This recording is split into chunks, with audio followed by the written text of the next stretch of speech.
The Integration Bible, the holy book if ever there was one. Indeed, and today we intend to read it to you in a quick and brisk manner. So, let's begin with the Old Testament, which is for pretty much everybody.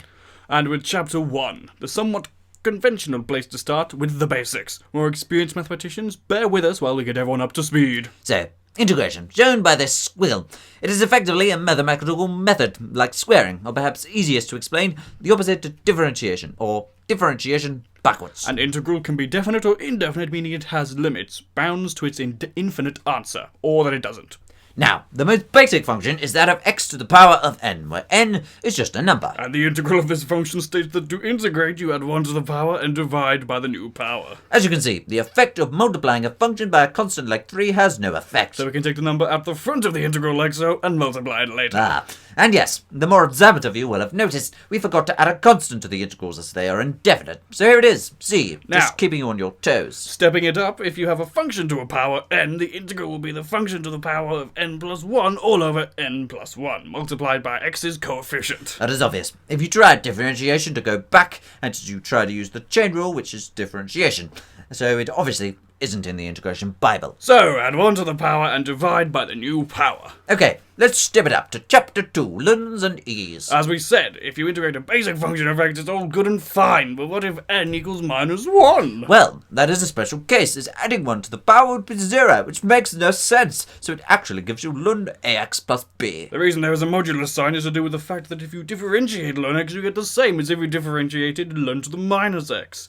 As logarithms only work with positive numbers, we only treat them as positive. Similar to the idea that there is no such thing as a negative area, so we just modulus it. Integrating e to the ax plus b will give e to the ax plus b all over a. So e of x differentiates to e of x. This may seem bizarre, but again, it is linked to this lesser-known integral. A to the x ln a, where a is a constant, becomes a to the x. Essentially, e is just a special case, as only is 1, so you don't see it, but it's there. Oh, it's there. Now, chapter 3 is when things get serious, with trigonometry. In advance, I apologize for the use of ax plus b instead of just x, but the Integration Bible likes to be thorough. Sin x will integrate to get minus cos x, whereas cos x will integrate to get positive sin x. If you're looking for tan x, though, you'll need to have sec squared x, or 1 over cos squared x. To get sec x, you need to integrate sec x tan x. Integrating cosec squared x gives you minus cot x. And in the rare occurrence where you get cosec x cot x, integrating it will give you minus cosec x. Now, these last ones tend to be taken from the Integration Bible and printed in little gospels in hotel rooms and sometimes in exam halls. Sec x will give ln sec x plus tan x, and tan x will give ln sec x, and cot x will give ln sin x. There's a lot of luns here, and in fact the first general solution in the Integration Bible is for f-x over fx, or a function differentiated over the function. This will always give ln of the function, so look out for that. And the last part of this chapter, helpful substitutions. If you have sine, cos, or tan squared, or of the higher power, then by far the easiest way to integrate is by using the following substitutions. Cos squared x equals 1 plus cos 2x all over 2, sine squared x equals 1 minus cos 2x all over 2, and tan squared x equals sec squared x minus 1. Now, these are trigonometric identities, so you can swap them in without changing anything. They are the same thing, which most of you could probably prove. Chapter 4 is things to spot. Earlier, we saw f-x over f of x, and we know that's a case for ln, but here are some more things to spot. E to the power of fx multiplied by f-x is a sign of a chain rule has occurred. So the integral is just e to the fx. The classic f-x multiplied by f of x to the power of n is an example of the very simple integrals we started with. Just add 1 to the power, again, inverse chain rule. And finally, fx multiplied by g-fx.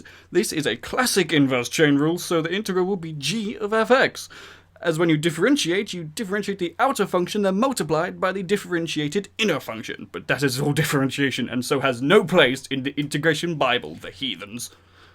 Chapter 5. It's casually named Method to the Madness, as it encompasses all the methods you could possibly use to integrate safely. And it generally leads to madness. The first is integration by substitution, which swiftly summed up, you sub it in, change the dx, and if it has any, change the limits. So, you're subbing in two things, the substitution, and then the replacement for dx, or d whatever you already have, to d whatever you want. The second method is integration by parts, which is where you integrate a complicated mess by parts.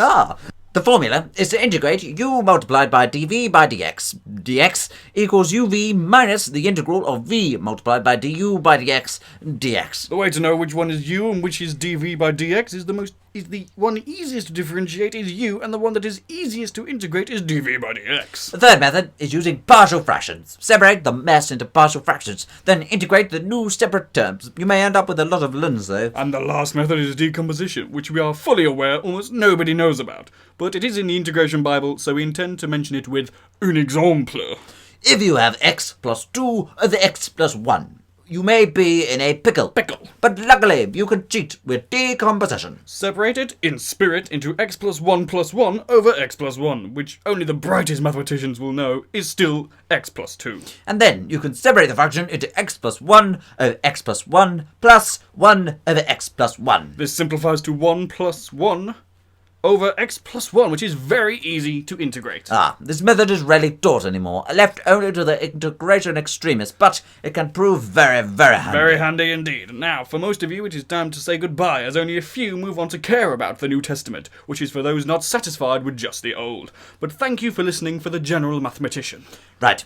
On to chapter 6. Hyperbolic functions. Now we've sorted out the riffraff. Tanh-x will integrate to become lung-cosh-x, largely due to the e-identities, which I'm sure you're all aware of. But because hyperbolic wants to stand out from his trigonometric cousin back in chapter 3, sin-x will become cosh-x, and cosh-x will become sin-x. Indeed. Sech-squared-x will become tanh-x, sech-x tanh-x will become minus sech-x, cos-sech-squared-x will become minus coth-x, and cos-sech-x coth-x will become minus cos-sech-x. Now, we're not suggesting you learn these as they are near identical to the trigonometric ones, but I would learn the slight difference in signs, which in these only occurs in the minus sech one. Now, onto these nasties. 1 over root a squared minus x squared, where again a is a constant, this will give you arc sine x over a. 1 over a squared minus x squared will give arc tan x over a all over a. 1 over root x squared minus a squared will give you arc cosh x over a. And 1 over root a squared plus x squared will give arc sine x over a. There's two more. 1 over a squared minus x squared will give arc tanh x over a all over a, which is also equal to ln a plus x over a minus x all over 2a. And 1 over x squared minus a squared, which is equal to ln x minus a over x plus a all over 2a. But don't fret, they again tend to be in the gospel placed in hotel rooms and exam halls. Thank, our Dark Lord Cthulhu for inventing integration. And finally, some helpful substitutions that do nothing but speed along integration. Sub in 2t over 1 plus t squared for sin x, 1 minus t squared over 1 plus t squared for cos x, and 2t over 1 minus t squared for tan x, and t for tan over half x. These are really a last resort. If all else fails, they're good to know to use in the method of substitution. Thank you for listening to this audiobook, which was not produced by Audible.com, as when we told them the Integration Bible didn't include differentiation, they stopped responding to our calls. Read by Will Carne and Durkin. This is a WAHEY Productions production. Thank you very much for listening, and happy praying.